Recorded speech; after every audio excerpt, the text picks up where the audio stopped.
लगता है कि आज फिर मंडप जलाकर आया है आज हम बात करेंगे बॉलीवुड के उस कलाकार की जिसके सामने बड़े बड़े हीरो फीके पड़ जाते थे। एक ऐसा अभिनेता जिसने लगभग 450 से भी ज़्यादा फिल्मों में काम किया था। तुम क्या समझे थे कि शेरा मर गया? जिनकी आवाज़ सुनते ही लोगों के मन में डर पैदा हो जाता था और जिनका नाम सुनते ही सबसे पहले याद आता था मोगेम्बो। खुश हुआ। लेकिन दोस्तों, अमरीश पुरी बनने का सफ़र इतना आसान नहीं था। एक समय था कि उन्हें जब फिल्मों में काम देने से साफ मना कर दिया गया था। लोग कहते थे कि उनका चेहरा हीरो जैसा नहीं है, उनकी आवाज़ बहुत भारी है, और शायद यही वजह थी कि उन्हें शुरुआत में कई बार रिजेक्ट होना पड़ा। लेकिन उन्होंने हार नहीं मानी। आज हम बात करेंगे कि एक साधारण इंसान कैसे बन गया बॉलीवुड का सबसे बड़ा विलन। तो वीडियो को आखिर तक जरूर देखिएगा, क्योंकि आगे आपको कई ऐसी बातें पता चलेगी जो शायद आपने पहले कभी नहीं सुनी होगी। तो नमस्कार दोस्तों, स्वागत है आपका अपने ब्यूटीफुल चैनल सितारे स्क्रीन पर में। अमरीश पुरी का जन्म 22 जून 1932 को पंजाब के नवांशहर गांव में हुआ था। उनका परिवार पढ़ा लिखा और सम्मानित परिवार था। उनके 4 भाई बहन थे। उनके बड़े भाई मदन पुरी पहले से ही फिल्मों में अभिनेता थे और दूसरे भाई चमन पुरी भी फिल्मों में काम करते थे और घर में फिल्मों का माहौल था। लेकिन अमरीश पुरी ने कभी नहीं सोचा था कि वो भी एक दिन फिल्मों में अपना नाम बनाएंगे। बचपन से ही उन्हें पढ़ाई का बहुत शौक था। उन्होंने अपनी पढ़ाई पूरी की और नौकरी करने का फैसला किया। कुछ साल बाद अमरीश पुरी भी अपने बड़े भाई की तरह फिल्मों में अपनी किस्मत आजमाने मुंबई पहुंचे। उन्होंने एक स्क्रीन टेस्ट दिया, लेकिन वहां उन्हें साफ मना कर दिया गया कि तुम हीरो बनने के लायक नहीं हो। यह बात उनके लिए बहुत बड़ा झटका थी। कोई भी इंसान होता तो शायद वापस लौट जाता, लेकिन अमरीश पुरी जी ने ऐसा नहीं किया। उन्होंने सोचा, अगर आज मौका नहीं मिला तो एक दिन ऐसा भी आएगा कि यही फिल्म इंडस्ट्री मुझे ढूंढेगी। स्क्रीन टेस्ट में रिजेक्ट होने के बाद उन्हें पैसे की बहुत ज़रूरत थी, इसीलिए उन्होंने भारतीय जीवन बीमा निगम यानी LIC में नौकरी शुरू कर दी। दिन में नौकरी करते और शाम को थिएटर में अभिनय सीखते। उस समय थिएटर में बहुत कम पैसे मिलते थे, लेकिन उन्हें पैसे से ज़्यादा अभिनय सीखना था। यही थिएटर आगे चलकर उनकी सबसे बड़ी ताकत बना। धीरे धीरे अमरीश पुरी थिएटर की दुनिया का बड़ा नाम बनने लगे। उनकी आवाज़ बहुत दमदार थी और डायलॉग बोलने का अंदाज सबसे अलग था।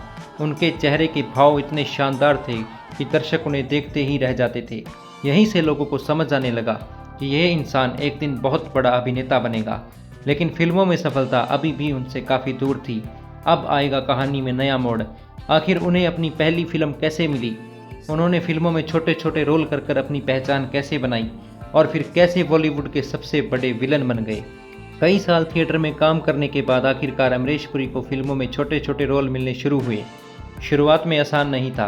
कई फिल्मों में उनका किरदार इतना छोटा होता था कि लोग उन्हें पहचान भी नहीं पाते थे, लेकिन वह हर रोल अपनी पूरी ईमानदारी से निभाते थे। धीरे धीरे फिल्म इंडस्ट्री के लोगों को समझ आने लगा कि ये अभिनेता अलग है, इसकी आवाज़ दमदार है, स्क्रीन पर इसकी मौजूदगी अलग दिखाई देती है और इसके चेहरे के भाव दर्शकों का ध्यान अपनी तरफ खींच लेते हैं।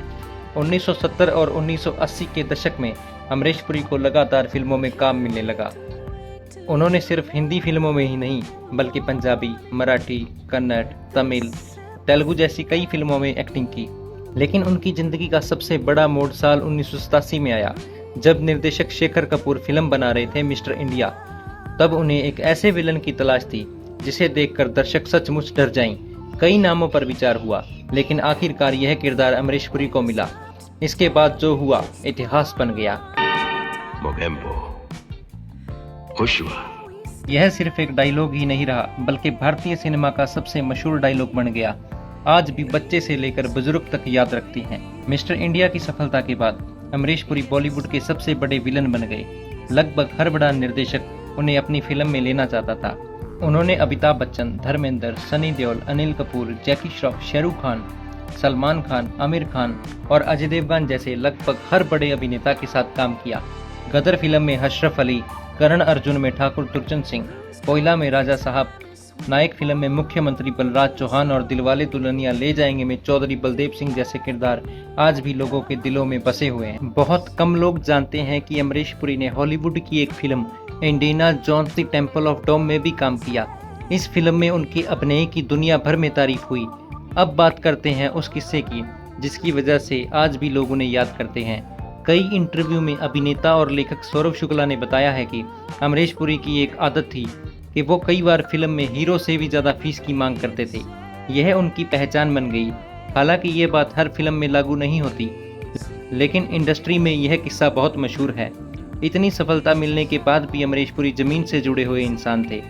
वे समय के बहुत पाबंद थे, शूटिंग पर हमेशा समय पर पहुंचते, अपना काम पूरी तैयारी के साथ करते और सेट पर सभी लोगों का सम्मान करते थे।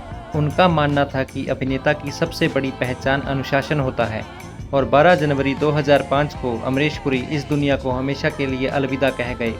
उनके जाने से भारतीय सिनेमा ने अपना सबसे महान विलेन खो दिया, लेकिन कलाकार कभी मरते नहीं। आज भी जब टीवी पर मिस्टर इंडिया, गदर, करण अर्जुन, दिलवाले दुल्हनिया ले जाएंगे या नायक जैसी फिल्में आती है तो लोग सबसे पहले अमरीश पुरी के किरदार को ही याद करते हैं। उन्होंने ये साबित कर दिया कि फिल्म को यादगार बनाने के लिए सिर्फ एक अच्छा हीरो नहीं, बल्कि एक दमदार विलन भी उतना ही जरूरी होता है। अगर आपको ये लगता है कि अमरीश पुरी भारतीय सिनेमा के सबसे महान विलन थे, तो इस वीडियो को लाइक करें, शेयर करें और चैनल को सब्सक्राइब जरूर करें और कमेंट में मुझे ज़रूर बताइएगा कि आपका पसंदीदा किरदार कौन सा है।